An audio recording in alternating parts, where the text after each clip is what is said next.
Olá, tudo bem? Bem-vindos ao canal Ciências na Quarentena. Eu sou Antônio Arteni, professor de Ciências e Biologia, e hoje nós temos mais uma aula para o 9º ano, com o tema Radiações Eletromagnéticas. Antes de começar, vamos dar uma olhada na habilidade a ser trabalhada nessa aula. Identificar e classificar as radiações eletromagnéticas de acordo com suas frequências, fontes e aplicações, discutindo e avaliando as implicações de seu uso em aparelhos, tais como controle remoto, telefone celular, smartphone, raio-x, forno de micro-ondas e fotocélulas. Então fique atento à aula, faça suas anotações. Se você ainda não se inscreveu no canal, vai lá e se inscreve, porque garante mais aulas na próxima semana. Então, roda aí!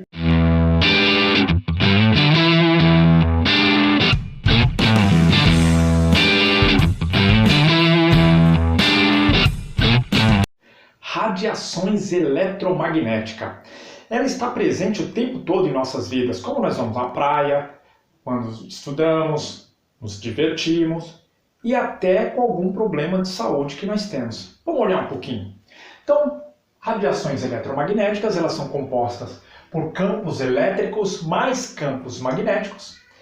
Elas têm a propriedade de viajar no vácuo, ou seja, no espaço, e também na Terra, em meios materiais, transportando energia.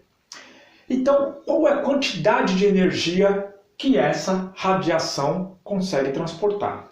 Isso depende da frequência que essa radiação tem. E o que é frequência? É essa onda, ou seja, o tamanho da onda. Se eu tenho uma onda muito longa, ela aparece menos aqui na minha escala. Se eu tenho uma muito curta, ela aparece mais vezes.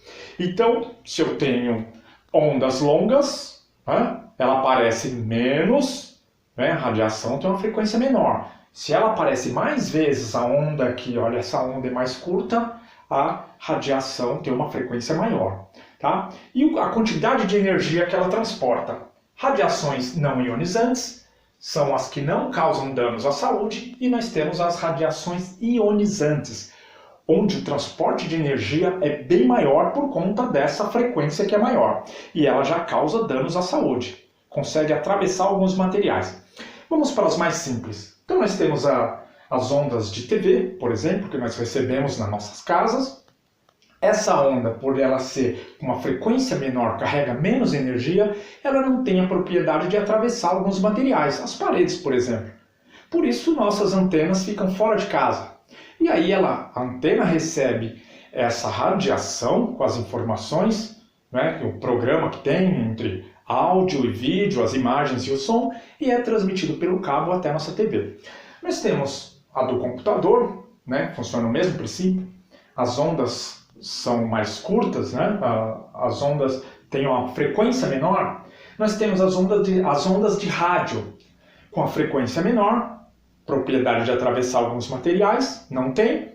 Exemplo, estamos no metrô, ouvindo uma estação de rádio, quando passa no subterrâneo, a gente perde o sinal. Por quê? Por conta dessas ondas, elas não conseguem chegar lá embaixo, certo? Então vamos lá, nós temos algumas ondas, vai aumentando essa frequência de acordo com a nossa escala, e a quantidade de energia que ela transporta e a quantidade de informação. Então nós temos aqui transporta o tipo de radiação que nós usamos no nosso celular. Então ali nós recebemos mensagem pelo WhatsApp instantânea, de áudio, de vídeo, vídeos longos, mensagem de texto, o tempo todo e com qualidade. Chegamos aqui, nós temos as ondas, nós temos as micro-ondas, ou seja, elas são ondas menores, elas vão diminuindo. Para que serve essa micro-ondas? Nós temos os fornos de micro-ondas em casa. Temos o forninho de micro-ondas que vai aquecer o nosso alimento. Como funciona? Se ele não tem uma chama para aquecer o alimento, ele é elétrico, mas não tem uma resistência para aquecer esse alimento, o que acontece? Esse aparelho ele emite ondas, ou seja, micro-ondas, porque já dá o nome. Essas micro-ondas vão penetrar no alimento e fazer com que as moléculas de água presentes no alimento se agitem. Elas vão se agitar bem rápido. E essa agitação vai acontecer, a partir da agitação, o aquecimento do alimento por conta da agitação das moléculas de água. Certo? Então, O que aquece são as moléculas de água. Se eu colocar um prato limpo lá, seco, e colocar para aquecer, ele não vai aquecer, ele vai ficar girando, mas não vai aquecer porque ele não tem as moléculas de água. Então o que aquece são as moléculas de água. Vamos ver então, vamos ver como é que fica aí, o que acontece com essas moléculas de água. Rapidinho aí. Conseguiram perceber essa agitação bem rápido, né? E é a partir disso que aquece. É igual quando nós sentimos frios. O frio, não começamos a tremer, essa tremida é a agitação para aquecer. A mesma coisa. Então, na nossa escala, nós temos mais uma radiação que é a infravermelha, muito usado no controle remoto da TV, do rádio. Tá? Uma frequência muito baixa, não atravessa alguns materiais, portanto, a gente tem que mirar esse controle remoto para a TV. Se eu colocar a mão na frente, ele não consegue atravessar, vai impedir o sinal. Usamos também a radiação infravermelho para medir a temperatura. Ela capta esse calor do corpo e de alguns materiais. Então, hoje em dia, usamos muito quando nós vamos ao supermercado, por exemplo. O cara pega o termômetro de testa, aquele que mira lá, é infravermelho, na verdade, né? E ele vai perceber ali a minha temperatura e vai acusar ali a temperatura que eu estou, por conta de controle do Covid. Então, nós usamos isso aí. Usamos também nas câmeras de vigilância, né? Ela vai captar o calor do corpo, então ela vai realçar, me dar uma forma ali das partes mais quentes e das partes mais frias. Mais quentes fica vermelho, mais frias fica um tom mais claro. Vamos ver uma imagem como é que funciona isso. Deu para perceber como realça o corpo esse infravermelho?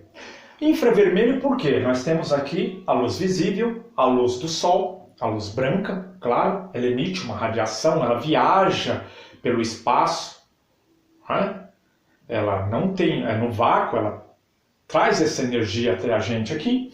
Então, quando chove, essa luz do sol, aquele dia que está meio chovendo, meio sol, a luz do sol atravessa uma gota de água, forma um arco-íris, correto?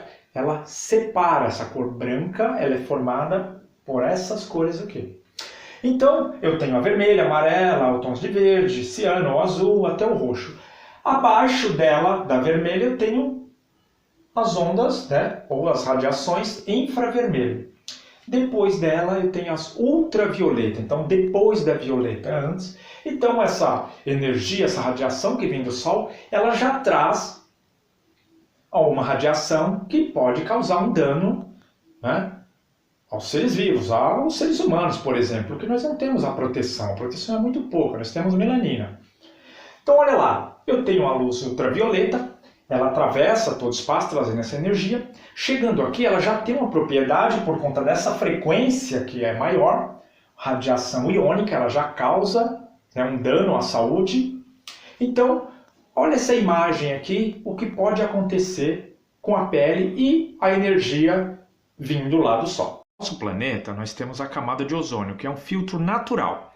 Então, esses raios UV, o VC, o VB e o VA, quando eles chegam ali na camada de ozônio, uma parte dele fica retido por conta da quantidade de energia que ele carrega, por conta da sua frequência. Então, olha lá, o VC fica retido total, o VB parcialmente, uma parte passa, e o VA passa totalmente.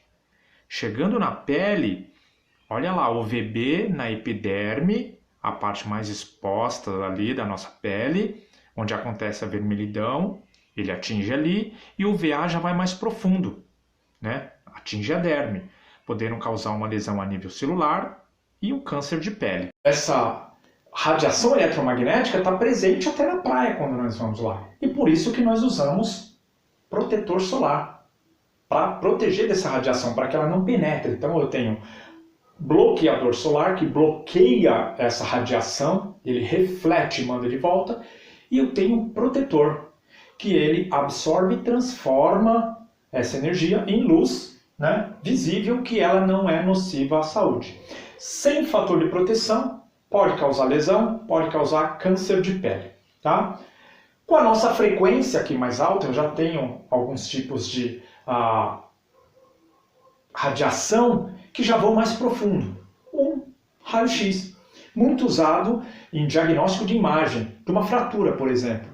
Eu tenho uma fratura em uma parte do corpo, eu vou lá e tiro um raio-x. Esse raio ele vai atravessar meu corpo, ele vai identificar as partes mais duras, ou seja, os tecidos ósseos, né? Ele não vai às partes moles, não vai realçar, e aí é passado lá para um computador, que esse computador vai transformar em uma imagem, certo? É nociva à saúde, claro, por isso quando eu vou fazer um exame de imagem, de raio-x, eu uso um colete de chumbo, porque essa radiação, essa frequência não atravessa o chumbo. Para quê? Para que não atravesse o meu corpo e cause algum dano em algum dos meus órgãos. Vamos ver uma imagem também de um raio-x. Então eu tenho a famosa chapa do pulmão, é o raio-x do tórax, tá? Um exame de imagem. Então, esses raios, quando ele atravessa o corpo humano, ele fica retido, uma parte dele fica retido nas partes mais densas, ou seja, as partes mais duras, que são os ossos. Também é usado para diagnosticar problemas no pulmão, manchas no pulmão, tá? Com pneumonia, e numa possível fratura eu consigo ver ali o osso quebrado. Tudo bem? Aqui eu já tenho um raio-x de uma mão. Tá? Então, numa possível fratura ali de um dos ossinhos, ou seja, se quebrar um dos ossos, eu vou conseguir observar pelo raio-x. Então, deu para perceber ali os ossinhos da mão? Então, se eu tiver uma fratura, vai ser muito fácil de ver. Tá? Esses raios, quando ele atravessam o corpo, ele encontra uma dificuldade em atravessar as partes mais densas, como o tecido ósseo, por exemplo. Então, ele vai destacar ali na imagem. Correto? Aí agora nós temos os raios gama. Raio de alta frequência, toda essa radiação eletromagnética, ela viaja numa velocidade muito alta, a mesma velocidade da luz, 300 mil km por segundo. Esse numa frequência muito alta, que leva muita energia, podendo penetrar fundo em alguns materiais. No corpo humano, ele pode causar uma lesão a nível celular, podendo causar câncer, tá? E até a morte de algumas pessoas, dependendo a exposição a essa radiação. Tudo bem? Então, nossa aula vai ficando por aqui. Não esqueça de fazer suas atividades, porque como o professor vai saber se você aprendeu, se você não faz atividade. Então, não esqueça, vá lá e faça, é bem fácil. Então, até a próxima semana.